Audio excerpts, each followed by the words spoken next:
Bagong kasal pa lang po kami, naglilista na po ako ng mga things na pinapangarap ko. So, pangarap ko po yan magkaroon ng up and down na bahay. Oh, ang goal mo ba talaga passive income kayong dalawa? Opo. Yes, passive yun nga talaga. Oh, bakit, Victor?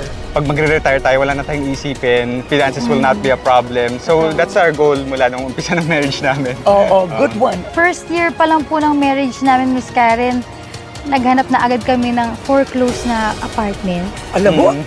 Tapos isang lola niyo.